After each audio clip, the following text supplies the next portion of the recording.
Local law enforcement are continuing to honor a Murray County captain who died in the line of duty 14 years ago. Good evening and thanks for watching News Channel 9 at 5:30. I'm Kim Chapman. And I'm Micaiah Thurman. News Channel 9's Alyssa Spirato spent the day in Dalton and has more on why many officers say, although he's not here physically, he's here in spirit and will always live on. Alyssa. Kim, Micaiah, when you're stopping suspected drug dealers, there's always the fear your next stop could be your last.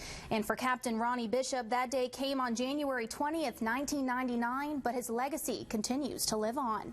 As far as interdiction went, he was the man that, everybody wanted to be like. Captain Robbie Bishop was a man every officer admired and every drug trafficker feared. He put a lot of fear as far as drug cartels and drug traffickers that when they went past that area in Villa Rica, when you see him sitting there, it scared you.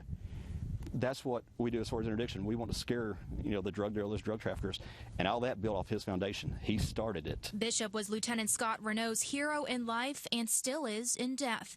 In January of 1999, Bishop was shot and killed during a traffic stop in Carrolton County, Georgia. Reneau pays his respects every anniversary at Bishop's tombstone. When you die in such a way he did, what people do, they look at us and see us as far as the uniform and the badge.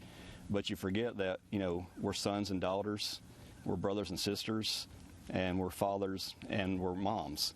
Beyond the badge part, Robbie had a family. The Dalton native served for 12 years and taped training videos like this one. Over his career, he recovered thousands of pounds of drugs and millions of dollars in drug money.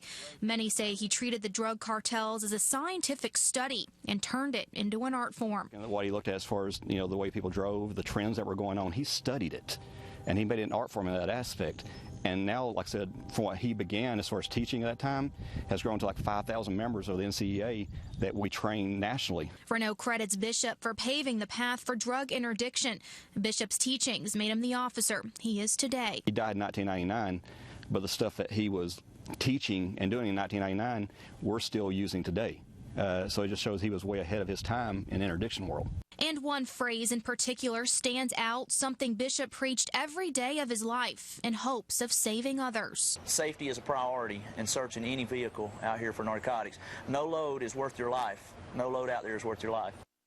Now, a few days after Bishop's death, a man from New York was actually arrested for his murder, and Lieutenant Reneau tells us that Bishop was loved so much his procession from Villa Rica all the way to Dalton was over 30 miles long.